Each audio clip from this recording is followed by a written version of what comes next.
friends, இன்னைக்கு நம்ம கோஹினூர் பிரியாணி அந்த கிட் வச்சு எப்படி பண்ணலான்றதை இந்த வீடியோவில் பார்க்கலாம். கோஹினூர் பிரியாணி கிட்டில் அவங்களே வந்து ஸ்டெப்ஸ்லாம் கொடுத்துருக்காங்க. ப்ளஸ் உள்ளே வந்து மசாலா, ரைஸ், அப்புறமா பட்டை, பிரியாணி இலை இது எல்லாமே அவங்களே கொடுத்துருக்காங்க. இது மூணுத்தையும் வச்சு நம்ம இன்றைக்கி எப்படி கோஹினூர் பிரியாணி பண்ணலான்றதை இந்த வீடியோவில் நம்ம பார்க்கலாம். ஆனியன்ஸை வந்து ஸ்ப்ரிங் ஆனியன் மாதிரி கட் பண்ணிக்கோங்க. கட் பண்ணிட்டு அதை வந்து நம்ம கொஞ்சம் ஆயில் விட்டு ஃப்ரை பண்ணி எடுத்துக்கோங்க. கொஞ்ச நேரம் ஊற வச்சுட்டு அதை வந்து நீங்கள் ஹாஃப் பாயில், அதாவது 75% வரைக்கும் வேகிற மாதிரி பார்த்துக்கோங்க. அதை வந்துட்டு நீங்கள் ஃபர்ஸ்ட்டு பாயில் பண்ணுறதுக்கு முன்னாடி இந்த லவங்கம், பட்டை அதெல்லாம் கொடுத்துருக்காங்கல்ல, அதெல்லாம் போட்டே வந்துட்டு ரைஸை வந்து குக் பண்ணிக்கோங்க.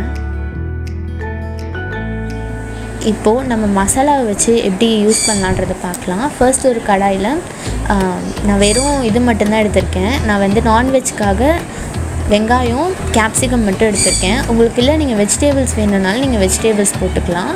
அதுக்கப்புறமா நம்ம மசாலா வந்துட்டு இதில் ஆட் பண்ணிக்கலாம். தக்காளி ஆட் பண்ணணுன்றது இல்லை, அதில் ஆட் ஆகிருக்கும். உப்பு கூட நீங்கள் போடணுன்னு அவசியம் இல்லை, ரைஸில் மட்டும் உப்பு போட்டுக்கிட்டால் போதும். இதை வந்துட்டு நீங்கள் சிம்லேயே வந்துட்டு ஒரு 10 minutes வச்சுக்கோங்க.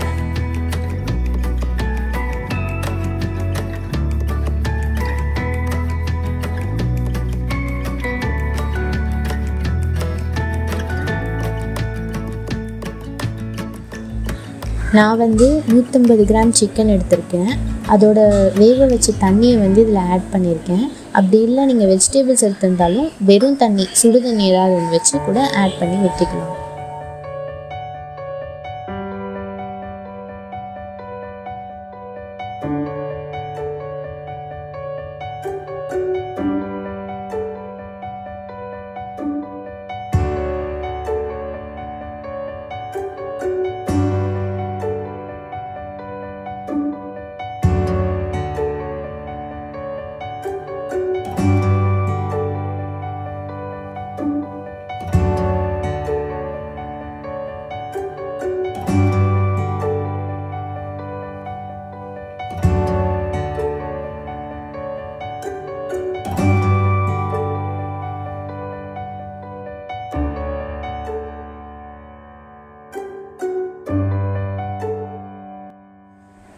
இப்போது நம்ம வந்து ரைஸை வந்து லேயராக வைக்கணும்.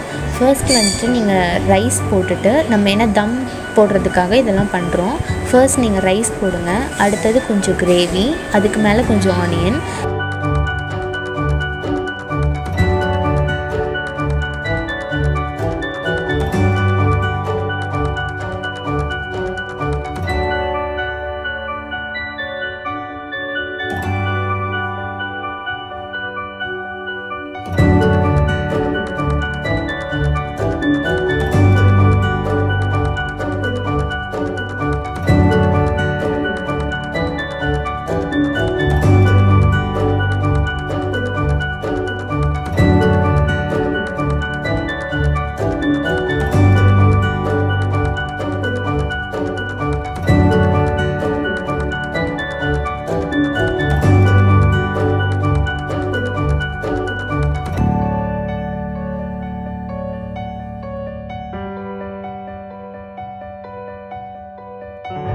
அதேமாரி செகண்ட் லேயர் ரைஸ் போடுங்க, அடுத்து கிரேவி, அடுத்து ஆனியன், இந்த மாதிரி போட்டுட்டு நம்ம தம் வைக்கணும்.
இப்படி ஏதாவது நீங்கள் தோசைக்கல் வச்சு மேலே இந்த மாதிரி வச்சாலும் ஓகே. இல்லைனா உங்களுக்கு வந்து தம் எப்படி நீங்கள் வைப்பீங்க நார்மலாக அந்த மாதிரி வச்சாலும் ஓகே.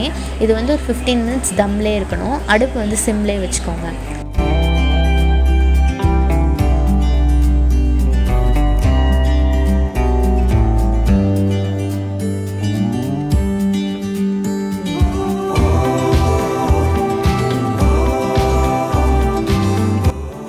இவ்வளோதாங்க, பிரியாணி ரெடி. ரொம்ப டேஸ்ட்டாகவும் இருந்தது, நல்லாவும் இருந்தது. நீங்களும் ட்ரை பண்ணி பாருங்கள். தேங்க்யூ.